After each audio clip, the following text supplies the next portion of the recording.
Seja bem-vindo ao Parágrafo Secreto. Hoje vamos continuar nossa jornada por Anne de Green Gables, de L.M. Montgomery. Abra o livro, coloque seus fones e venha imaginar conosco. A história começa agora. Capítulo 25. Matthew insiste em mangas bufantes. Matthew sofria fazia 10 minutos. Ele entrará na cozinha, no crepúsculo de um fim de tarde cinza e frio de dezembro, e sentara-se na ponta da caixa de lenha para tirar suas pesadas botas, ignorante quanto ao fato de que um grupo de colegas de escola de Anne estava ensaiando A Rainha das Fadas na sala de estar. Naquele momento, elas chegaram em bando pelo corredor e entraram na cozinha, rindo e tagarelando alegremente. Elas não viram Matthew, que se encolheu timidamente em direção às sombras atrás da caixa de lenha com uma bota em uma das mãos, uma calçadeira na outra, e observou-as timidamente pelos já mencionados 10 minutos enquanto vestiam seus gorros e casacos e falavam sobre o diálogo e o concerto. Anne estava de pé entre elas, tão animada e com os olhos tão brilhantes quanto as outras, mas Matthew subitamente tomou consciência de que havia algo de diferente em Anne em relação às amigas dela. E o que deixou Matthew preocupado foi que essa diferença lhe deu a impressão de ser algo que não deveria existir. Anne tinha um rosto mais brilhante e maior, olhos mais sonhadores e feições mais delicadas do que qualquer uma de suas amigas. Até mesmo o tímido e distraído Matthew aprenderá a reparar nessas coisas, mas a diferença que lhe perturbava não tinha relação com nada disso. Então, de que ela consistia? Matthew foi atormentado por essa pergunta muito depois que as garotas já tinham ido embora de braços dados, descendo a comprida e congelada trilha, e Anne se entregará aos seus livros. Ele não podia comentar isso com Marilla, que ele achava que certamente bufaria de escárnio e comentaria que a única diferença que ela percebia entre Anne e as outras meninas era que às vezes elas ficavam de boca calada, e Anne não. Isso, achou Matthew, não seria de grande ajuda. Ele havia recorrido ao seu cachimbo naquela noite para que o ajudasse a analisar o assunto, para o desgosto profundo de Marilla. Depois de 2 horas fumando e refletindo intensamente, Matthew encontrou a solução do seu problema. Anne não se vestia como as outras meninas. Quanto mais Matthew pensava no assunto, mais ficava convencido de que Anne jamais se vestira como as outras meninas, nunca desde quando chegará a Green Gables. Marilla vestia com roupas sem graça e escuras, todas feitas usando o mesmo molde invariável. Se Matthew sabia que existia o conceito de moda no vestir, isso era o máximo que sabia sobre o assunto, mas ele teve muita certeza de que as mangas de Anne não se pareciam em nada com as mangas das outras meninas. Ele lembrou-se do aglomerado de menininhas que vira em volta de Anne naquele fim de tarde, todas alegres, com vestidos vermelhos, azuis, rosa e brancos, e perguntou-se por que Marilla sempre vestia Anne de modo tão simples e sóbrio. É claro que não deveria haver problema nenhum naquilo. Marilla sabia o que era melhor, e era ela quem criava Anne. Provavelmente havia algum motivo sábio e indecifrável por trás daquilo, mas certamente não faria nenhum mal deixar a criança ter um vestido mais bonito, algo como os vestidos que Diana Belry sempre usava. Matthew decidiu que daria um de presente a ela. Isso com certeza não poderia ser recusado por se tratar de uma intromissão indesejada da parte dele.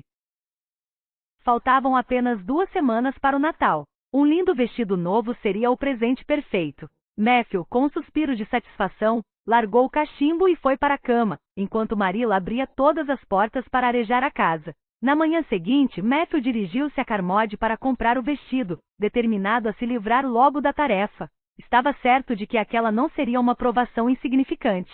Havia coisas que Matthew podia comprar, e para as quais se demonstrava um exímio regateador, mas ele sabia que estaria à mercê dos donos das vendas quando fosse comprar um vestido para uma menina. Depois de muito cogitar, Matthew decidiu ir à venda de Samuel Lawson em vez de na de William Blair. Certamente, os Cottertes sempre compraram na venda de William Blair. Era quase uma questão de consciência para eles, como frequentar a igreja presbiteriana e votar no Partido Conservador. Mas as 2 filhas de William Blair frequentemente atendiam os clientes lá, e Matthew tinha absoluto pavor delas. Ele era capaz de dar um jeito de lidar com elas quando sabia exatamente o que queria e podia apontar para o produto. Mas, em um caso como aquele, que exigia consultas e explicações, Matthew sentiu que deveria se certificar de que seria um homem quem estaria atrás do balcão. Portanto, iria para a venda de Lawson, onde Samuel ou seu filho o atenderiam. Ai dele! Matthew não sabia que Samuel, na recente expansão que fizera em seu negócio, também contratara uma mulher como atendente. Era uma sobrinha de sua esposa e uma jovem de fato muito bonita, com um enorme penteado pompador caindo sobre a testa com enormes e vibrantes olhos castanhos, e o maior e mais desconcertante sorriso que havia. Ela estava vestida de modo excessivamente elegante, e usava vários braceletes que cintilavam, e chacoalhavam e tilintavam com cada movimento das mãos dela. Matthew ficou completamente confuso com o simples fato de se deparar com ela ali. E aqueles braceletes o desnortearam totalmente com um único golpe mortal. Em que posso lhe ajudar nesta noite, Sr. Cuterte? Perguntou a senhorita Lucilla Riz, enérgica e obsequiosamente, tamborilando o balcão com ambas as mãos. Você tem algum ancinho? Gaguejou Matthew. A senhorita Harris pareceu um tanto surpresa, como bem deveria ter ficado, ao ouvir um homem pedir um ancinho em meados de dezembro. Acho que ainda temos 1 ou 2, disse ela, mas estão no andar de cima no depósito de móveis. Vou subir e ver. Durante a ausência dela, Matthew recobrou seus sentidos para fazer uma nova tentativa. Quando a senhorita Harris voltou com o ancinho e alegremente perguntou: mais alguma coisa esta noite, Sr. Cuterte? Matthew tomou as rédeas de sua coragem e respondeu: bem, visto que você sugeriu, eu talvez também leve, quero dizer, dê uma olhada, compre um pouco de sementes de feno. A senhorita Harris já ouvirá as pessoas dizerem que Matthew Cuterte era estranho. Agora estava convencida de que ele era completamente maluco. Nós somente vendemos semente de feno na primavera, explicou ela com altivez. Agora mesmo não temos nenhuma na venda. Oh, certamente, é como você diz, gaguejou o infeliz Matthew, pegando o ancinho e dirigindo-se à porta. Na soleira, ele lembrou-se de que não havia pago, e virou-se com mais infelicidade ainda.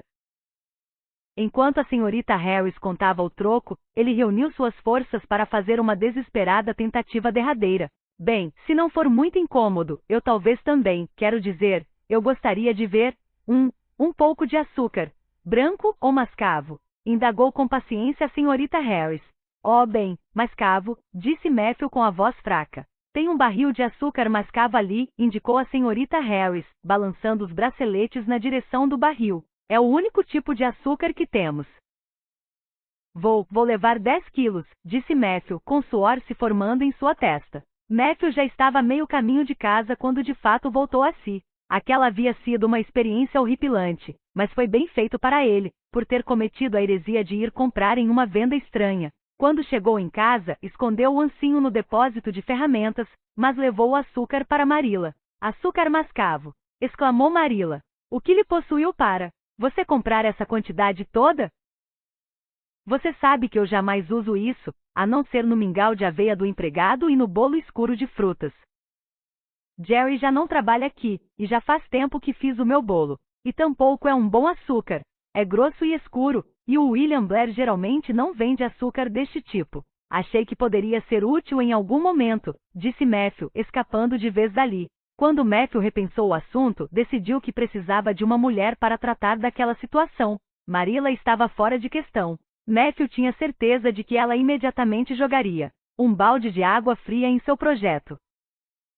Restava apenas a senhora Lynde, pois Matthew não se atreveria a pedir conselhos a nenhuma outra mulher de Avonlea. Consequentemente, foi visitar a senhora Lynde, e aquela bondosa mulher prontamente tirou aquele problema das mãos do atormentado homem. Escolher um vestido para você dar para a Anne? É claro que faço isso. Vou a Carmode amanhã e resolvo isso.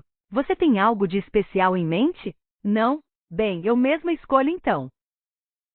Acredito que o marrom brilhante ficaria muito bem em Anne e o William. Blair tem um jaquar de novo muito lindo. Talvez você queira que eu faça o vestido também, pois se Marilla o fizer, Anne provavelmente vai descobrir antes do tempo e estragar a surpresa. Que tal? Bem, vou fazer. Não é incômodo algum. Gosto de costurar. Vou fazê-lo para que sirva na minha sobrinha, Jenny Gillis, pois ela e Anne têm silhuetas iguaizinhas. Bem, fico muito agradecido, disse Matthew, e eu não sei. Mas eu gostaria. Acho que hoje em dia fazem as mangas diferente de como faziam antes. Se não for pedir demais, eu gostaria que as mangas fossem feitas desse jeito novo. Bufantes? É claro, não precisa se preocupar mais com isso. Matthew, Vou fazer o vestido seguindo a última moda, tranquilizou a senhora Lynde. Para si mesma, ela acrescentou depois Matthew tinha ido embora. De fato, será uma satisfação ver aquela pobre menina finalmente vestir alguma coisa decente. O fato é que o modo como Marilla a veste é definitivamente ridículo, e já me cansei de dizer isso a ela com todas as palavras uma dezena de vezes. Agora já não digo nada, pois percebo que Marilla não quer conselhos e que acha que sabe mais sobre educar crianças do que eu, apesar de ela ser uma velha solteirona. Mas é sempre assim. As pessoas que educam crianças sabem que não há um método rápido e estrito que seja adequado a todas as crianças, mas os que nunca tiveram que educar crianças acham que a coisa é simples e fácil como a regra de 3. Basta colocar no papel os 3 números que você tem e a conta sairá correta. Mas a carne e o osso não seguem as regras da aritmética, e é aí que Marilla Cuthbert erra. Presumo que ela esteja tentando cultivar um espírito de humildade em Anne ao vesti-la daquele modo, mas é mais provável que acabe cultivando inveja e descontentamento. Estou certa de que a menina deve perceber a diferença entre as roupas dela e as das outras garotas, e pensar que logo Matthew ia reparar nisso. Aquele homem está acordando depois de ter passado mais de 60 anos dormindo. Ao longo das 2 semanas seguintes, Marilla teve certeza de que Matthew tinha algo em mente, mas ela não sabia adivinhar o que até a véspera do Natal, quando a senhora Lynde trouxe o vestido novo. No geral, Marilla se comportou muito bem, apesar de ser muito provável que tenha desconfiado da explicação diplomática da senhora Lynde de que ela fizera o vestido porque Matthew receava que Anne fosse descobrir antes do tempo se Marilla o fizesse. Então é por isso que o Matthew tem andado com um ar muito misterioso, rindo por aí para si mesmo nas últimas 2 semanas, não é? Disse ela um tanto atravessada, mas de modo tolerante. Eu sabia que ele estava aprontando alguma bobagem. Bem, devo dizer que não acho que Anne precise de mais vestidos. Fiz para ela 3 vestidos bons, quentes e práticos este outono, e qualquer coisa além disso é pura extravagância. Tem tecido bastante nestas mangas para se fazer um corpete. É só isso que digo. Você só vai mimar a vaidade de Anne Matthew, e ela já é vaidosa feito um pavão. Bem, espero que por fim ela fique satisfeita, pois sei que ela vem ansiando por essas mangas bobas desde quando viraram moda, apesar de não ter dito mais palavras sobre isso depois da primeira vez. As mangas bufantes estão ficando cada vez maiores e mais ridículas. Agora são tão grandes quanto balões. No ano que vem, qualquer um que as esteja usando vai precisar passar de lado pelas portas.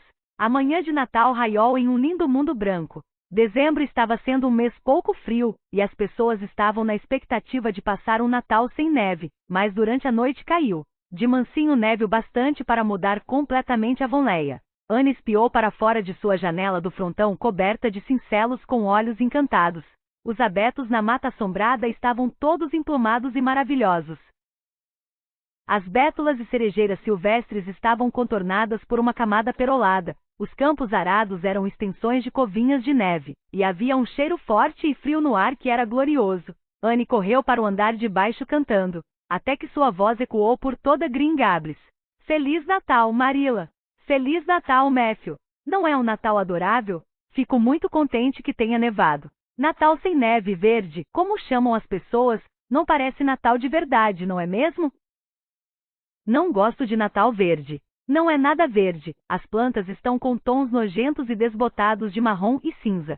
O que faz as pessoas chamarem-no de verde? Por quê? Por quê? Matthew, isso é para mim? Oh, Matthew! Matthew havia desembrulhado timidamente o vestido e o estendido, lançando um olhar contrito de relance para Marilla, que fingiu estar desdenhosamente enchendo a chaleira, mas observou a cena com o canto do olho com um ar bastante interessado. Anne pegou o vestido e olhou para ele com um silêncio reverente. Oh, como era lindo! Feito de um adorável jaquar de marrom claro com todo o brilho da seda, uma saia drapeada com refinados babados, um corpete com elaboradas pregas frontais, seguindo a última moda com uma pequena gola franzida de renda vaporosa. Mas as mangas eram pura glória, terminavam nos cotovelos, e em cima eram lindamente bufantes e divididas em fileiras de drapeados e lacinhos de fita de seda marrom. É um presente de Natal para você, Anne, falou Matthew timidamente. Ora, ora. Anne não gostou? Calma, calma, pois os olhos de Anne subitamente se encheram de lágrimas. Se gostei, oh Matthew, Anne estendeu o vestido sobre uma cadeira e entrelaçou as mãos. Matthew é perfeitamente belíssimo. Oh, jamais poderei lhe agradecer o suficiente. Olhe só para estas mangas. Oh, parece-me que isto deve ser um sonho feliz. Ora, vamos tomar café da manhã, interrompeu Marilla. Devo dizer, Anne, que não acho que você precise deste vestido, mas como Matthew comprou para você, trate de cuidar bem dele. Tem um laçarote de cabelo que a senhora Lynde deixou para você. É marrom para combinar com o vestido. Agora, venha, sente-se. Não vejo como poderei comer o café da manhã, disse Anne extasiada. O café da manhã parece uma enorme banalidade em um momento entusiasmante como este. Prefiro banquetear o vestido com meus olhos. Fico muito contente que as mangas bufantes ainda estejam na moda. Parecia-me que eu jamais conseguiria suportar se elas saíssem de moda antes que eu pudesse ter um vestido com elas. Nunca me senti tão satisfeita, sabe? E foi adorável da parte da senhora Lynde também me dar o laçarote. Sinto que de fato eu deveria passar a ser uma menina muito bem comportada. É em momentos como este que lamento o fato de eu não ser uma menininha modelo, e sempre decido que no futuro serei uma. Mas de algum modo é difícil cumprir com suas decisões quando surgem tentações irresistíveis. Ainda assim, depois disto farei um esforço adicional. Quando o café da manhã terminou, Diana apareceu, atravessando a ponte de troncos coberta de neve na ravina, uma figurinha alegre com seu sobretudo de lã escarlate. Anne desceu voando a inclinação para encontrá-la. Feliz Natal, Diana! E ó, que Natal maravilhoso! Tenho uma coisa esplêndida para lhe mostrar. O Matthew me deu o mais adorável vestido que há, com umas mangas. Eu não conseguiria imaginar algo melhor. Eu tenho algo a mais para você, disse ofegante Diana. Aqui, esta caixa. A tia Josefine nos mandou uma caixa enorme cheia de coisas dentro, e isto é para você. Eu teria trazido para você ontem à noite, mas a caixa só chegou depois que já estava muito escuro, e agora nunca me sinto muito cômoda de atravessar a mata, assombrada no escuro. Anne abriu a caixa e espiou dentro dela. Primeiro, viu um cartão em que estava escrito para a menina Anne e Feliz Natal. Em seguida, viu um par das mais refinadas sapatilhas de criança, com contas na ponta e laços de cetim e fivelas cintilantes. Oh, disse Anne, Diana, isso é um exagero. Devo estar sonhando. E eu digo que é providencial, respondeu Diana. Agora você não vai ter que pegar emprestado as sapatilhas da Ruby, e isso é uma bênção, pois elas são 2 números maiores do que o seu, e seria horrível ouvir uma fada arrastando as sapatilhas. Josie P. ficaria encantada. Não sei se você sabe, mas Rob Wright voltou para casa com Gertie P. do ensaio na noite de anteontem. Já viu algo que se compare a isso?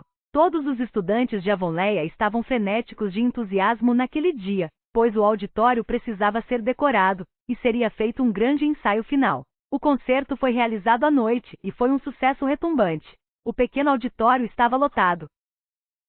Todos os intérpretes se saíram muitíssimo bem, mas Anne foi a estrela mais brilhante da noite, e até mesmo a inveja, na forma de Josie P., não ousou negar. Oh, não foi uma noite brilhante? Suspirou Anne quando tudo havia acabado, e ela e Diana voltavam juntas para casa sob um céu escuro e estrelado. Tudo correu muito bem, disse Diana de modo prático. Acho que arrecadamos cerca de $10. E o Sr. Alan vai mandar um relato do concerto para os jornais de Charlottetown. Oh, Diana, será que realmente veremos nossos nomes impressos? Fico emocionada só de pensar. Seu solo foi perfeitamente elegante, Diana. Senti-me mais orgulhosa do que você quando pediram bis.